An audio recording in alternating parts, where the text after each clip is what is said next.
Our next speaker is Steve Brown. Steve is the Intel futurist. And so as a futurist, Steve, he synthesizes social, technological, demographic, market, and economic trends and consults with industry experts to understand how technology will shape the future of all major vertical industries, including retail. Would you please make welcome, Steve?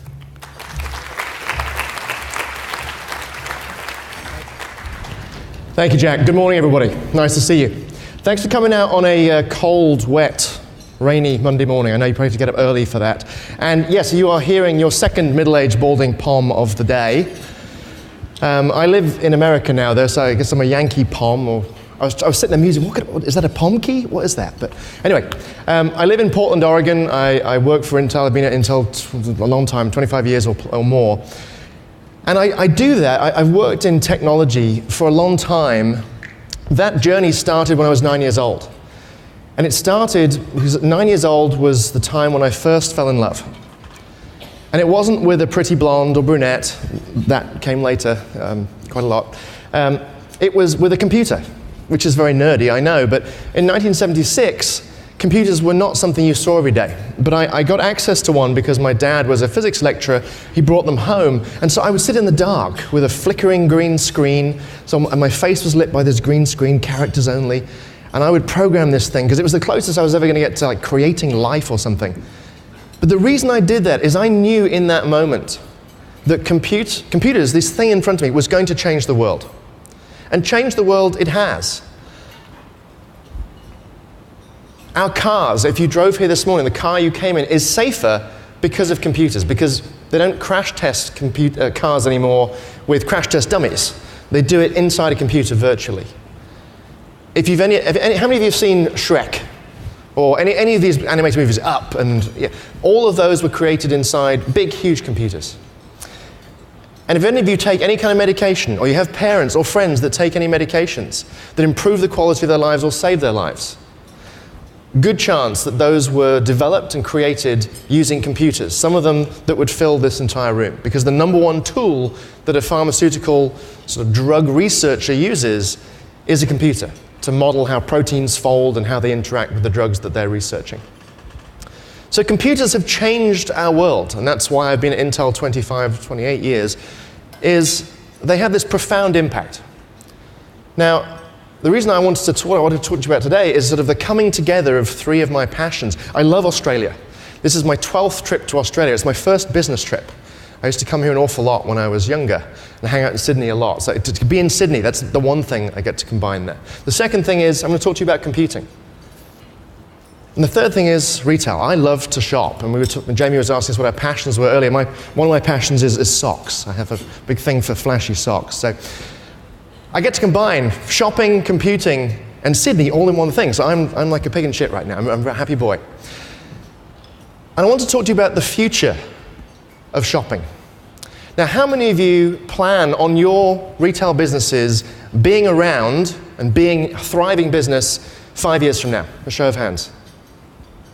How about 10 years from now? Okay, most of you not. Okay, interesting. I'm not sure why you're here then. Because what I'm going to talk about today is how do you position yourself? What are the investments that you need to start thinking about today so that you are positioned to be successful 5, 10, and even 20 years from now? I spend my time living in the future. I spend my time thinking about what the world will look like and what it will feel like to live 10 or 20 years from now.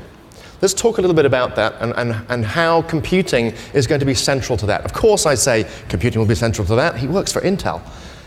But I really truly believe that this is going to be something that is coming to you and will be something you have to pay even more attention to than you perhaps do today. Because computing over time has transformed objects, it has transformed industries, and as a result of that, it transforms our societies. I'll give you an example of how computing transforms objects, then we'll walk through some industries, and then you'll see what's coming next to retail.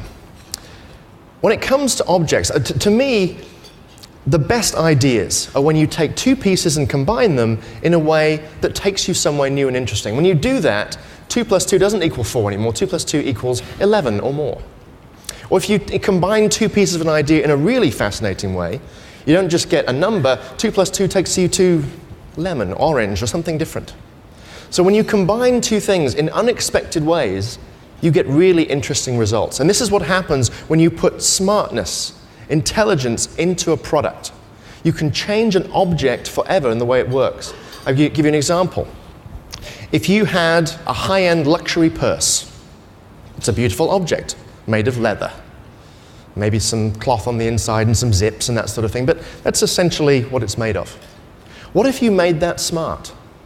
And we'll talk about how that might work in a few years from now, but if you made it intelligent and put a computer inside it, now that bag would be aware, it would have sensors and have a feel for where am I?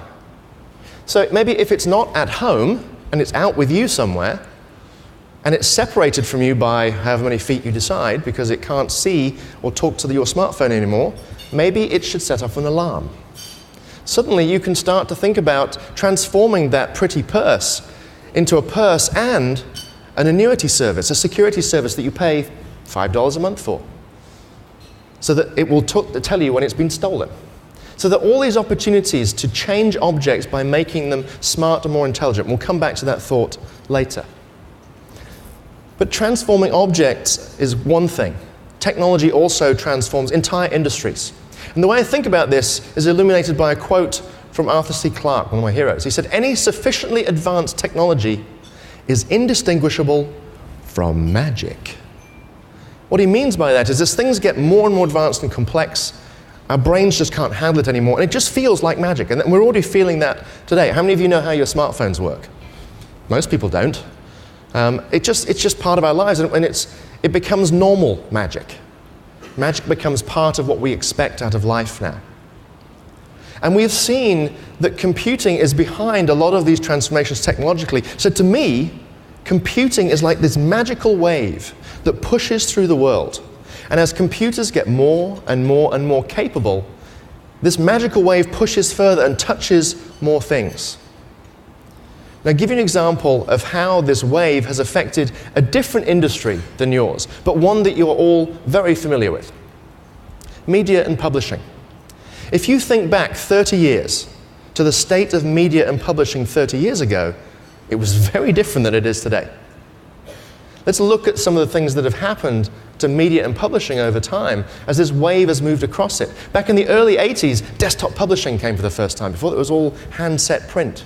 Multimedia, the ability to edit video, the ability to make these wonderful animated movies. And now you can distribute content, beautiful high-definition content, over the internet. So the means of production, distribution, and now even consumption of content, because we're all watching TV shows and video clips and stuff on our phones and tablets and ultrabooks. This whole landscape has radically changed. You've seen newspapers go under. You've seen magazines disappear. You've seen different companies come and go. Kodak gone. So this entire industry segment, because of this disruptive technology of computing, changed that landscape forever, changed that industry forever. But if you look at other industry sectors, my clicker's going a bit slow here. Look at other industry sectors, this wave is moving across them at different points. So in healthcare, I told you drug discovery is done using big fat computers, and that's great. And there are computers starting to show up in healthcare, but mostly you go into the doctor's office and they still don't really know anything about you. You have to fill in a damn form every time you go into the doctor's office, and how are you feeling? Well, I didn't take any drugs. Why don't you know this? So healthcare is going to change dramatically in the next 10 years or so. Retail has already started to embrace computing and technology. You have beautiful digital signs. I was just in the Westfield mall yesterday. I did the wayfinding solution. I was looking around at all the digital signs. It's a beautiful mall, by the way, very nice. And you've got nice point of sale solutions. There's a decent back-end inventory management stuff going on. But you still have a lot of change to go. And that's what I'm going to talk about in the final sort of 15 minutes of this talk. Manufacturing is going to change beyond all recognition with 3D printing and other additive manufacturing technologies. That will affect you. So that's why I wanted to bring it up, and we'll talk more about that in a minute. And transportation is about to change too. There's a lot of talk about self-driving cars. Well, that's going to happen. Self-driving cars will happen, also self-driving delivery trucks. and other things that will affect your business and change your supply chain forever. So let's dig into these in a little bit more detail and look at what this might mean. Because in this wave, there are three major constituent parts that you need to be aware of. The first one is this idea that computing is getting smaller and smaller and smaller and smaller. And as it's getting smaller, it's also getting cheaper and taking less and less power. On this pretty picture here, what you're seeing is computing used to be something that filled a room. And it was something, if you wanted to use a computer in the 60s, you were either a researcher or a technologist of some kind, and you would worship the machine, and you talked to it with punched cards and tape. It's a very different experience than you have today. Then they became smaller, they filled smaller rooms, but eventually they became small enough with the PC revolution to come into our homes. And then they became small enough we could fold them up, put them under our arms, and take them to Starbucks or Gloria Jeans or wherever. And finally, they're now small enough that they can fit into our pockets and our purses. So where does it go beyond that? Well, everybody's talking about wearables, but it's really the Internet of Things. It is where technology, where computing becomes so small that meaningful amounts of computing, what I mean by meaningful is that it can actually do something pretty useful for you, is approaching zero cost, zero physical size, and zero power consumption. What that means is, within 10 years, computing will get so small, intelligence in silicon form will get so small, you will be able to put a computer into anything. You will be able to turn any object into a computer. Shoes, clothes, tables, chairs, walls, even our bodies can become computers. In that era, that allows you to transform any object by making it smart and intelligent. If you can make it smart, you can think about monetizing it in a completely different way. You can deliver a whole new raft of experiences. You can wrap services around a product and make an annuity out of it. The world is your oyster. You will be able to radically change the types of products you sell and the way you sell them because computing is ever becoming small. At the same time, if you've seen the power of companies like Google and Facebook and Amazon, they are leveraging the fact that computers are becoming very big. Because if you take many, many, many of these computers and put them together, you can create these monster supercomputers that are able to handle massive amounts of data and crunch them down to make sense of it, to turn data into information, information into knowledge, and knowledge ultimately into wisdom. And we'll talk a little bit about data at the end of this, but computing is also becoming, at the same time as very small, very big. The third big trend, the third big component of this wave of computing that is moving across the world is that computing is now becoming very natural. What I mean by that is, for about 60 years of computing, when we wanted to interact with a computer, we had to do it on the computer's terms. Now we're starting to get to the point where interfacing with computers is becoming much more natural. If any of you have seen a 1-year-old go up to a TV and reach up and try and touch it, interact with the TV, you know that we finally got there, right? Kids now can pick up an iPad at 6 months old and get something out of it. They can interact with it because it's so natural. What's coming next is well beyond touch and well beyond the gesture computing that you see with something like an Xbox 360 and the Kinect platform. We are on the edge of what I call the Cambrian era of computing. The Cambrian era was the era in the evolution of species on the planet where creatures evolved eyes, evolved the ability to see. Computers have had the ability to have video feeds come into them for a while, but they couldn't really see anything.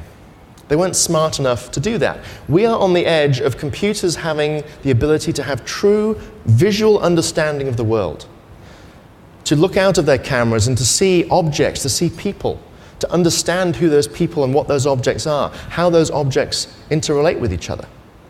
It is capabilities like that that will enable a computer to drive a car within the next 5 years.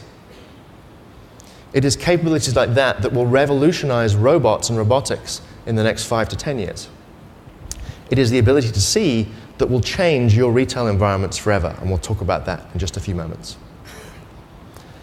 So I run this process at Intel called future casting. I want to give you a little explanation of how we do this, because doing this future casting process in partnership with our friends at WPP enabled us to build a lot of the content I'm going to share with you today. So it gives us some insight into where the world is going and how we can be successful in that world as we play things forward. To give you sort of an insight in how this process works, we take a range of experts from a range of fields, and the idea is to have a melting pot of talent in the room, and then we bring in understanding of social trends. I actually work for an anthropologist. My boss is Dr. Genevieve Bell. She's an Aussie, proud Aussie, and she's foul-mouthed and fabulous, and I love her to bits. So I work with a lot of social scientists. I am not one, I'm an engineer by training. But we look at what are people going to feel like and look like and be like? What are they going to want 10 years or 20 years from now? We look at technology trends, understand how will technologies mature over time. We look at other trends. Demographic trends is a big piece of that. Where will people be living? How will they be living? How much space will they have to live in? We look at how ecosystems are going to develop. We even use science fiction writers. We brief them on science fact, and we bring them into our labs and talk to our researchers, and we say, okay, go write us some stories to help us prototype the future, to help us understand what it will feel like to live 10 or 20 years from now. So we put all of that together, and we build a future vision, what we think the world looks like and feels like to live in 10 or 20 years from now. And there are two important components to that. The first one is, what is the future we want to build together? Because I don't know about you, but sometimes people feel like the future is something that happens to them. It's a passive thing. The future's coming and it's going to hit me. Ooh! Quick, get the children inside, the future's coming. But the future is actually something that we control. And you heard from Jamie's stuff, consumers want to be part of controlling and deciding that future more than ever. So we figure out what is the future we want to build together, the positive side of things. But it's equally as important to figure out what is the future we want to avoid. And Hollywood does a pretty good job of shaping that and scaring us all with Terminator and Skynet and Blade Runner and all these apocalyptic views of the future. But we also need to be really careful about what do we want to avoid. Because ultimately technology is benign. We can use it for good or for evil. You can power a city or level a city, right? But having those two pieces of the picture is really important. So what do we want to build or what do we want to avoid? Once we have that vision, we then build back and say, okay, if that's where we want to be 10 years from now, where do we need to be 8 years from now, and 6, and 4, and 2? So it's building back from the future rather than iterating from where we are today. It's a much more fruitful and productive exercise. Now what came out of that is we found a really interesting way of thinking about retail in the future. And David gave you a little hint on this before, thinking about the face of retail. This is when a consumer comes into your store, how does it feel to them? What is the experience that they get in store? Secondly, the bones of retail. What is the infrastructure needed behind the scenes to deliver on that face? And finally, what are the brains? How does the data move around that to help power and create all of these experiences? And what I'm going to do is walk you through some of the innovations that we see coming in the face, the bones, and then the brains of retail. So let's start with the face. The face of retail is how people feel, the experience that they get when they walk into your store. And one of the areas that we see coming, and this is a little out there, but I wanted to start with something kind of interesting, is this idea of, I know it's a lot of words, a personal, flexible, augmented viewer. This is a fold-up viewer. Glass is now getting to the point where displays should be foldable within the next 5 to 10 years. So something you could fold up, put in your pocket, put in your wallet, put in your purse, pull it out, and it is a viewer, a personalized viewer that understands you, based on lots of data, understands what you're looking for, and helps guide you to the products you want in a retail environment. And uses augmented reality to overlay on that viewer as you move it around to help you locate and find the things you want in store, and to give you additional information about those products. The number one user interface in the retail environment for millennia is the shelf, or the rail, or the rack. And when I'm talking about intelligent shelves here, I could also be talking about an intelligent rail or intelligent rack of any kind. But imagine, remember I said before, computing is getting so small and so cheap that you can now put intelligence, put smarts, turn anything into a computer. So why couldn't you turn a shelf into a computer? Make a shelf smart. What would that do? Well, suddenly now your shelf can start to understand what's on me. What am I displaying? And do that automatically. And display information to the consumer that is pertinent to that product that's sat on top of it.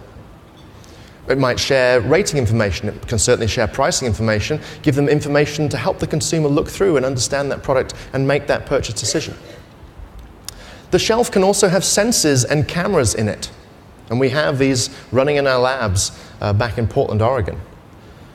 If you have a camera in the shelf can not only understand what's on it, but who's in front of it, and change the offer it's making based on who that individual is. We already have analytics running where we can understand the person in front of this camera. Are they man, woman? What race are they? What rough age are they? And change the offers appropriate to that. And we have a number of retailers we already work with on creating that kind of technology. But remember I said that within the next 5 to 10 years, computers will be able to see and understand objects in the world around them. Now think in a grocery environment. If you have two shelves opposite each other, now one shelf can see across the aisle to the other shelf. Not only that, but they can see what's sat on those shelves and start to do inventory.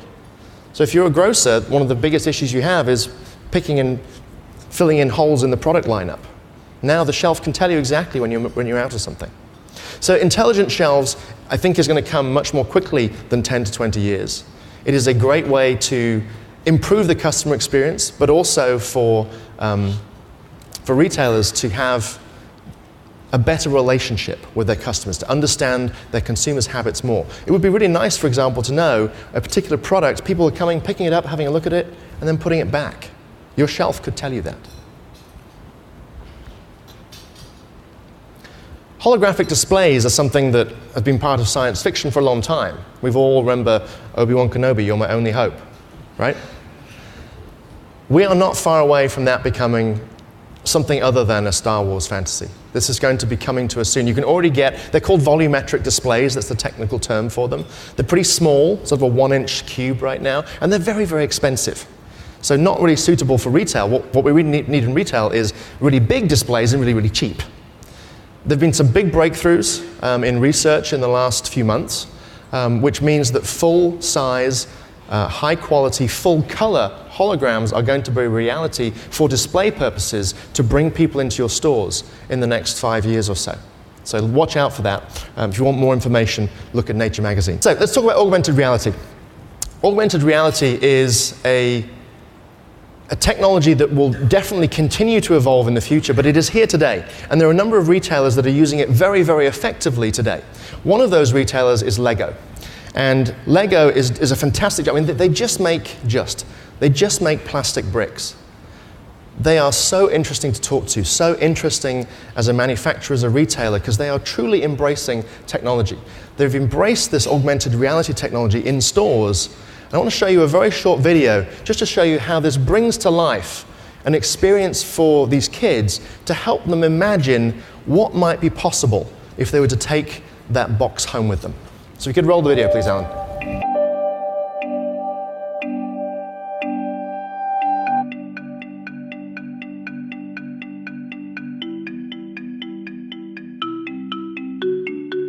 You build a starship, a tractor. You create a postmodern skyscraper and turn it into a helicopter. You stretch your imagination. You learn about new worlds while learning about yourself. An inventive toy company goes beyond the product and beyond the package, reinventing the experience of play and the shopping experience itself. Powered by intelligent connected technology from Intel, augmented reality opens boxes, opens stories, opens minds, in real time, engaging and inspiring the most demanding customers. Lego designers, engineers and technologists work with Intel to imagine a new future of amazing new experiences, and a vision that embraces the value of play and those who play along with them. A world of creation awaits. What will you build? In the most unexpected places, Intel technology changes lives. Lives that can change the world.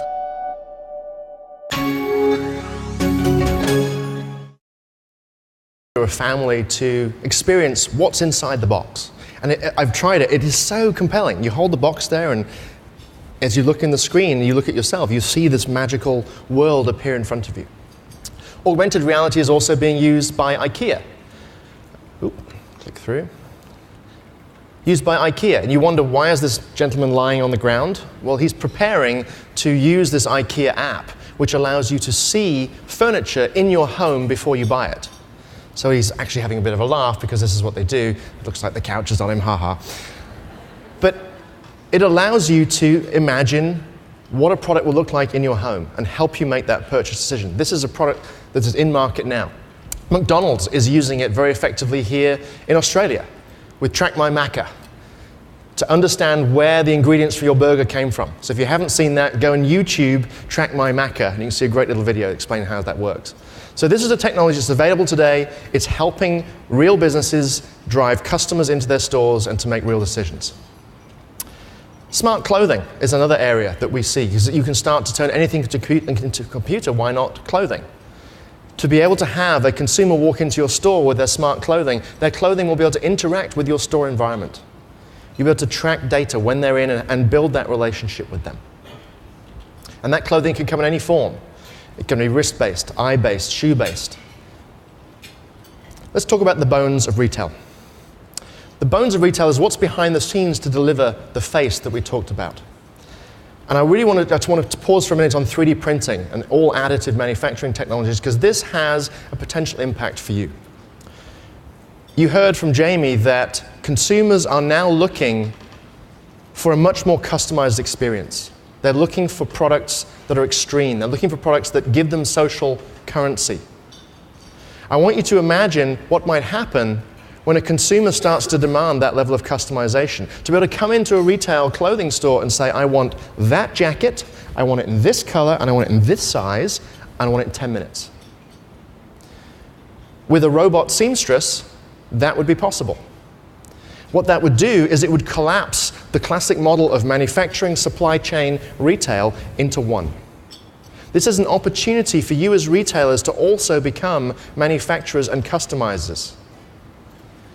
And if you're not willing to do it, you may find that your competitors are. So this manufacturing revolution, computerized manufacturing, will come to your door. Drones.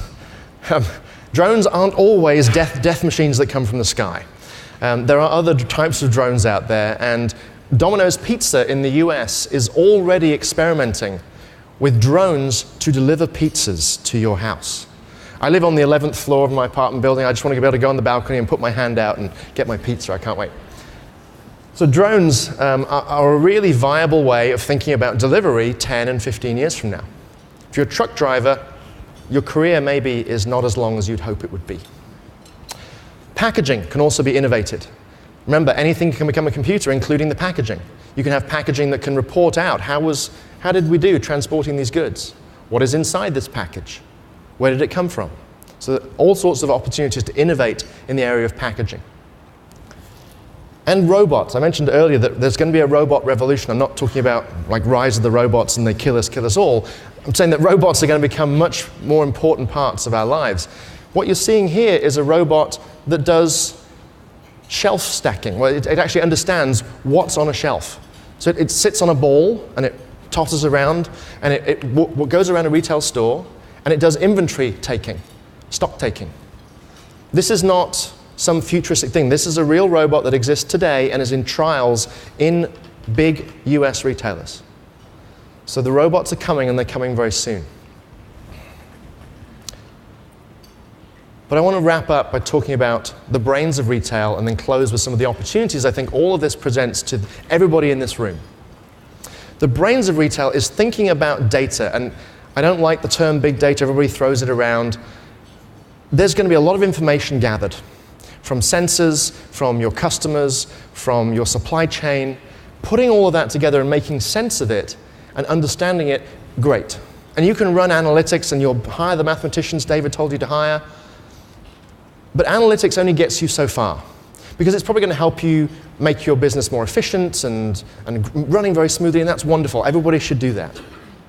The opportunity lies in taking that information, taking that data, and using it to create new experiences for your customers that reinforce who you are as a brand, reinforce your brand values, and do it in a way that talks about who you are as a retailer. That's the trick. That's going to be the magic. The ones who figure that out are the ones that will be successful. Now, data is really hard for people to think about. For me, and I'm in the industry. So I brought a little video to try and bring this to life for you. Now, it's not a retail-oriented video. And when you watch it, you're going to think, well, Steve, this seems a bit far-fetched. But that is the idea of the video. Because the power of data is to be able to make connections you would not otherwise have made. And what you're offering when you deal with data well is serendipity as a service. You are making things that were formerly unlikely become the normal. So let's roll the video and you'll see what I mean by it.